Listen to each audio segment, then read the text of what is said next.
હોટલમાંથી જ્યાંથી બન્યું હતું ત્યાંથી અમને થોડાક ઇનપુટ્સ મળ્યા, અમુક ઇનપુટ્સ જે હોસ્પિટલની સ્ટ્રીપ હતી ત્યાંથી મળ્યા અને અમુક ઇનપુટ્સ અમારા એલસીબીના અને એના ડિસ્ટાફના બાતમીદારોને મળ્યા. એના આધારે 2 આરોપીને પકડી અને પૂછપરછ કરવામાં આવી.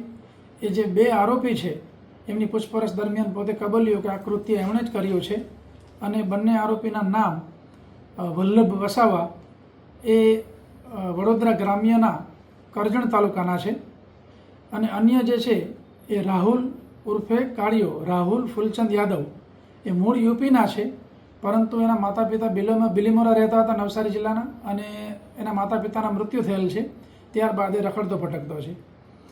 આ બંને અને જે કૃષ્ણા છે એનો પ્રેમી શોએબ અને કૃષ્ણા, આ ચારેય લોકો ફરતા અને આ ખાસ કરીને આ ત્રણેય જે પુરુષો છે એ રાત્રે કોઈ વ્યક્તિ સૂતા હોય તો એમની પાસે કોઈ પણ વસ્તુ હોય તો એના ખિસ્સામાંથી સરકાવી લે એ પ્રકારની ગુનાહિત પ્રવૃત્તિ અને એ પ્રકારની એમોવાળા વ્યક્તિઓ હતા. એમના ગુનાહિત ઇતિહાસ પણ છે, એ અંગેની પણ માહિતી મેળવવામાં આવેલી છે.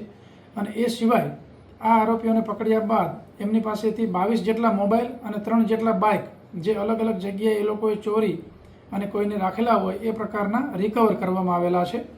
અને હાલ અમે આ આરોપીઓએ મર્ડર કર્યા બાદ કઈ કઈ જગ્યાએ ગયા હતા એ તમામ પ્રકારની તપાસ કરી રહ્યા છીએ. સાહેબ, આ લોકોનો જે